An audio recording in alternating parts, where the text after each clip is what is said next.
4 years.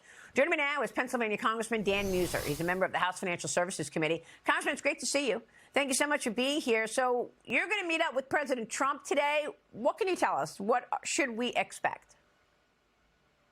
Well, Pennsylvania is very excited. You can imagine my phone's been ringing off the hook since Thursday or Friday when they announced it. So we'll have thousands of people at the over in Mount Pocono, and there'll be thousands more out in the parking lot, even though we got 10-degree weather here. Look, the president's an exciting person. He's a great leader.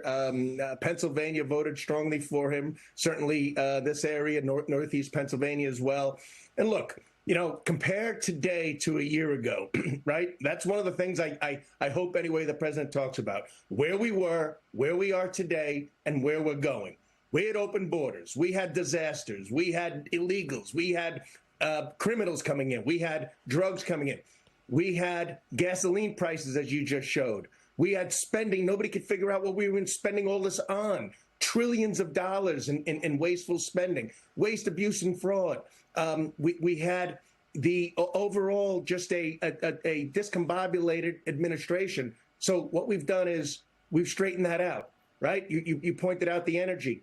We had 20% overall inflation, as you well know, during the Biden administration.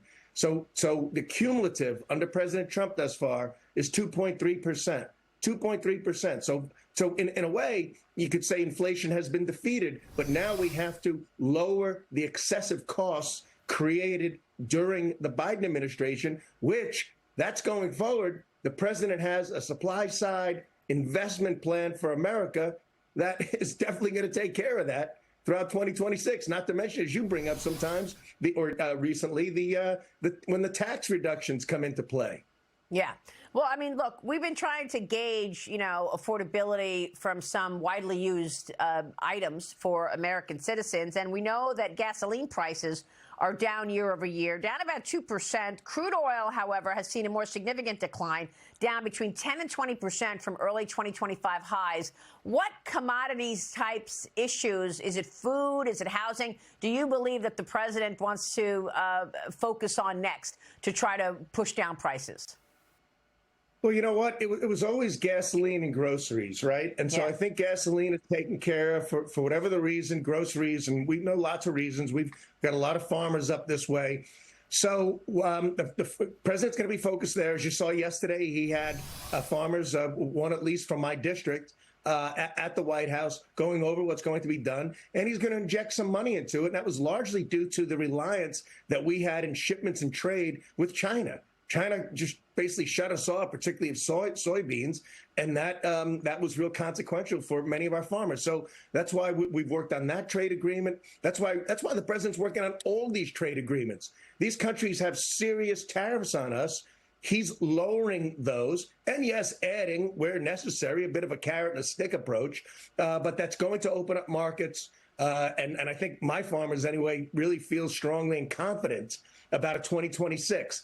And that's the key, Maria, certainty and confidence in where we're going. And that's what the president's going to be talking about tonight.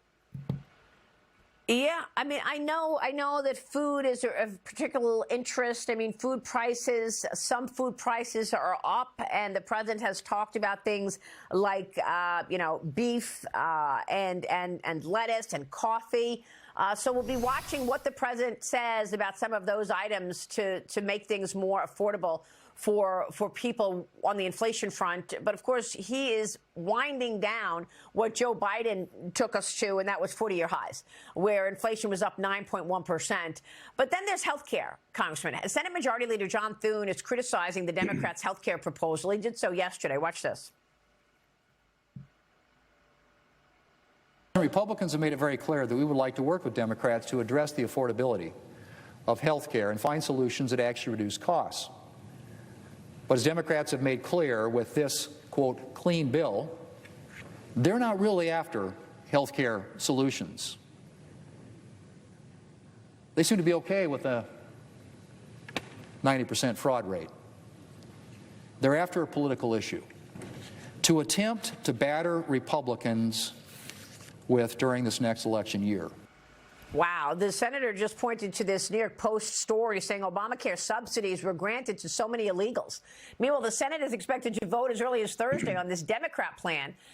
The plan from the Democrats wants these subsidies extended for 3 years, even as some Republicans in the Senate want an extension with income limits and anti-fraud measures involved as well. Your thoughts? Well, once again, Democrats just want to double down on bad plans, and which makes them exponentially worse. And the joke of it all is, look, they created the inflation, right? We're dealing with it. They created these higher costs. They created the ACA, which they're critiquing and criticizing and saying how horrible it is. That's their creation. That's the Obamacare. So, and then they added to it, of course, during COVID, which sent the prices up and costs up by 60, 70% since then. So it needs correction. There's no chance we're going to do a pure 3-year extension, at least as far as I'm concerned. I think the White House is concerned, and the House is concerned. So look, there's going to be some answers here. We can't change everything overnight. If we could start from scratch, that would be a different situation. We definitely have to remove the COVID-era subsidies to $600,000 incomes. We do need the health insurance money, the subsidy money, the American taxpayer money, not going to the insurance companies, going more directly to patients. And we need some other provisions. We need the AHPs. We need the healthcare savings accounts. The president, what he's doing, for instance, on most favored nation for pharma, that's huge. That lowers costs. So PBM reform. There's a number of good ideas that we've had formulated. The Democrats shut us down, so we really couldn't piece that together, which we were planning. So Mike Johnson's coming out with a plan this week. I'm sure he's going to take the best of the several plans that exist and deliver something that makes sense, that is cost effective, and delivers quality insurance for the American people without pulling the rug out from anybody's feet. Congressman, are you expecting that by the end of this week? I am. We need to get hustling on this. Yeah. Yes. Okay. Congressman, we'll be watching your meeting with President Trump today. It's great to see you this morning. Thanks so much. So good to see you, Marie. Why don't you come to Pennsylvania and visit with us? I would love to. I'm going to try to make that happen soon. Congressman, good to see you. Congressman Dan Meuser. All right.